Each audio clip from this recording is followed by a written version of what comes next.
Hello friend, आप सबका स्वागत है हमारे यूट्यूब चैनल क्रिकेट पे। दोस्तों, इस वीडियो में हम बात करने वाले हैं आरपीएससी सेकंड ग्रेड मैथ्स में टॉपिक वाइज क्वेश्चंस के बारे में। सिर्फ अलजेब्रा वाले टॉपिक हैं उनकी बात हम करेंगे, क्योंकि आप सबको पता है कल से हम अलजेब्रा वाले टॉपिक ही शुरू करने वाले हैं कक्षा 11 की पुस्तक में से।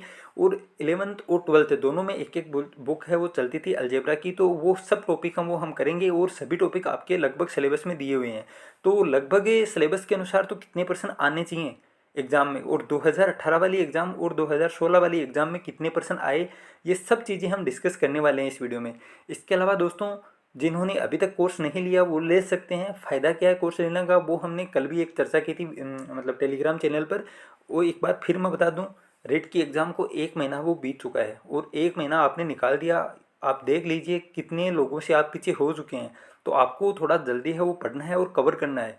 और क्योंकि भीड़ से अलग जाने के लिए दोस्तों कुछ तो अलग करना पड़ेगा, मेहनत करनी पड़ेगी, वरना लास्ट में यही कहेंगे अगर 1 महीना और होता या फिर थोड़े दिन और होते तो मैं जो 1 नंबर या 2 नंबर 5 नंबर से रहा हूँ मैं नहीं रहता, जॉब लग जाता। कल से हम शुरू करने वाले हैं। लास्ट चांस का मतलब यही है कि नई शिक्षा नीति उसके बाद संभवतः लागू हो जाएगी। ये बढ़ती शायद जो पुराने पैटर्न के अनुसार हो रही है उसी पैटर्न के अनुसार आपको देखने को मिलेगी, इसमें कोई चक्र वो नहीं होगा। उसके बाद दोस्तों जो नई शिक्षा नीति है उसके अंदर डेमो क्लास है, पता नहीं क्या क्या चीज़ें जोड़ रखी हैं, तो चीज़ों से कोई फ़र्क नहीं पड़ता दोस्तों। एक तो है कि भ्रष्टाचार है वो बढ़ेगा, जितनी चीज़ें होंगी जितने चरण होंगे उतना ही टाइम लगेगा। जो अभी एग्ज़ाम है मतलब जो अभी भर्ती है वो 12 महीने या 2 साल से हो रही है, अगर चरण बढ़ेंगे तो फिर 3 साल या 4 साल में एग्ज़ाम होगी। तो आपके लिए लास्ट चांस है, 3 से 4 साल बाद आप समझ सकते हैं कितना ज़्यादा कंपटीशन वो बढ़ जाएगा और आप कहाँ तक कैरी कर पाएंगे, क्योंकि जैसे जैसे एज है वो बढ़ती है वैसे वैसे जिम्मेदारियाँ वो बढ़ती जाती हैं। तो मेरे अनुसार आपको कोर्स ले लेना चाहिए, बाकी आपकी इच्छा। 3100 रुपये प्राइस है आपके लिए, तो आप ले सकते हैं। डिस्क्रिप्शन बॉक्स में आपको लिंक मिलेगा, वहाँ पे सब कुछ है वो टेलीग्राम चैनल पे दे रखा है। अकाउंट नंबर है और फ़ोन पे क्यूआर कोड है वो आपको मिल जाएगा टेलीग्राम चैनल से, वहाँ से आप पे करके जुड़ सकते हैं। इसके अलावा दोस्तों अब बात करते हैं कौन कौन से टॉपिक से कितने कितने प्रश्न आते हैं। तो ये देखिए दोस्तों, इतने टॉपिक हैं लगभग अलजेब्रा में। सेट्स है, संबंध फलन है, द्विघात समीकरण है, द्विपद प्रमेय है, समिश्र संख्या, एपी जीपी और एचपी, क्रमचय संचय और मैट्रिक्स और सारणिक। इसके अलावा गणितीय आगमन का सिद्धांत और चरघातांकी व लघु गणकीय श्रेणियाँ। इतने टॉपिक हैं दोस्तों 10। इसके अलावा भी जैसे गुणनखंड है, असमीकाएँ, ये छोटे छोटे टॉपिक और हैं। वो भी आप मान लीजिए वो 10th तक के सिलेबस में भी हैं और 11th में भी आप मान सकते हैं, ये भी हम 11th वाले बुक से कवर करेंगे, लेकिन मैंने यहाँ पे लिखा नहीं है।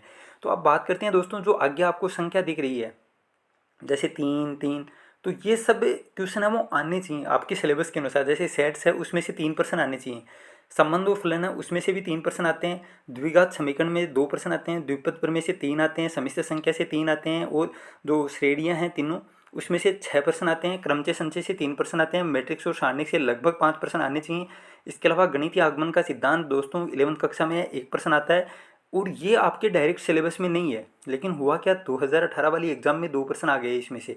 तो आप समझ सकते हैं कि 11th कक्षा में ये टॉपिक भी है लास्ट, चरघातांकी एवं लघु गणकीय श्रेणियाँ, जो कि आपके सिलेबस में डायरेक्टली नहीं है, लेकिन 2018 वाली एग्जाम में 2% आए थे और इसको आउट ऑफ सिलेबस है वो नहीं माना था।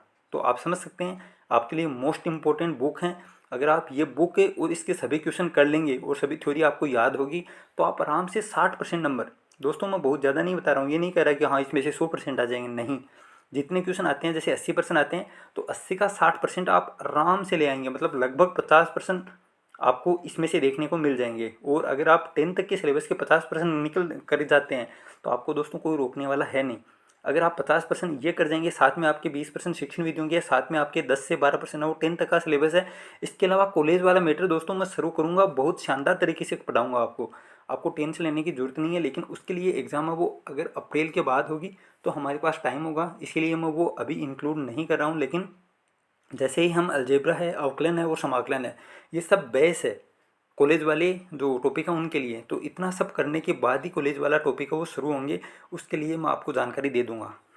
अब बात करते हैं दोस्तों कि जो है इसमें से अभी क्वेश्चन है वो कितने आए। तो पहले हम बात करते हैं 2018 वाली एग्ज़ाम की, 2018 में कितने कितने प्रश्न आए। तो दोस्तों 2018 वाली एग्ज़ाम में जो समुच्चय टॉपिक है, समुच्चय से लगभग 4 प्रश्न वो पूछे गए, आने चाहिए थे 3 लेकिन आए 4। तो ये समुच्चय से कितने क्वेश्चन आए, 4 क्वेश्चन आए। संबंध और फलन से मात्र 2% आए, मतलब 18 वाले में एक क्वेश्चन है वो कम हो गया। संबंध और फलन से सिर्फ 2% आए थे, संबंध और फलन। द्विघात समीकरण से दोस्तों क्वेश्चन आने चाहिए थे कितनी, 2, और आए भी 2, तो इसमें कोई फर्क है वो नहीं आया। इसके अलावा द्विपद प्रमेय से 3% आने चाहिए थे, लेकिन 2018 वाली एग्जाम में 4% आए। तो मतलब रेशियो धीरे धीरे अलजेब्रा का बढ़ रहा है। तो आपने सुना होगा एक कहावत पॉलिटी के अंदर कि संसद का रास्ता जैसे यूपी से होकर जाता है, उसी प्रकार सेकंड ग्रेड मैथ में जो सिलेक्शन का रास्ता है वो अलजेब्रा से होकर जाएगा, क्योंकि छोटे छोटे टॉपिक हैं और इतना ज़्यादा इसमें घुमाया हुआ प्रश्न है वो नहीं आता है।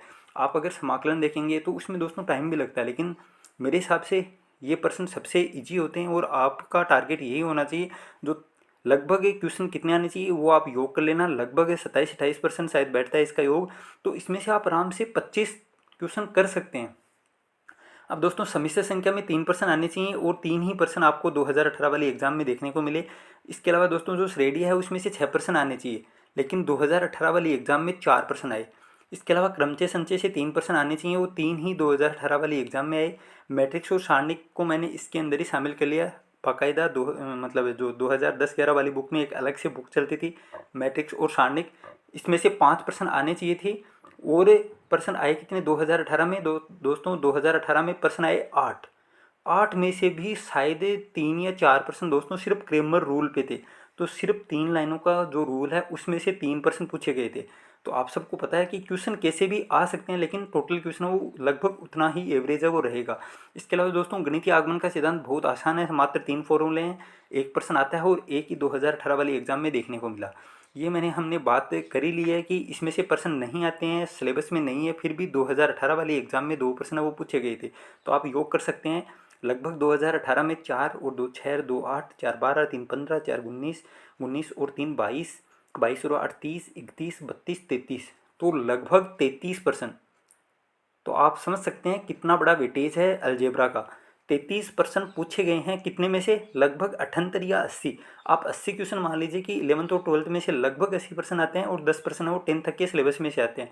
तो 80 में से सिर्फ 33% आपको ये 10 टॉपिक हैं इनमें से मिले हैं। तो आप समझ सकते हैं बहुत ही बड़ा वेटेज है। और आप पे कोशिश ये रहेगी दोस्तों, मेरी भी और आपकी भी यही होनी चाहिए, अगर आपको सिलेक्शन लेना है तो 33 में से 30% आपके सही होने चाहिए, क्योंकि बहुत ही कम टाइम लगता है, सबसे आसान है। इससे ज़्यादा ही टाइम लगेगा दोस्तों 2D है 3D है उनमें, लेकिन बहुत शानदार तरीके से मैं आपको मतलब कराऊंगा। और जिन्होंने मतलब बेसिक है वो भूल चुके हैं, तो बेसिक से हम शुरू करने वाले हैं, क्योंकि 11th और 12th की बुक है, तो आपको आराम से समझ में आएगा, कोई मतलब घबराने की ज़रूरत है नहीं, और हम बहुत जल्दी कोर्स कर लेंगे। तो ये भी नहीं है कि एग्ज़ाम पहले हो जाएगी और कोर्स हमारा नहीं होगा, दोनों ही चीज़ें आपके फेवर में रहेंगी। बाकी आपकी चाहे कोर्स लेना या नहीं लेना। अब बात करते हैं दोस्तों 2016 की। तो इसमें दोस्तों क्या हुआ, एकदम से एग्ज़ाम पैटर्न वो चेंज था।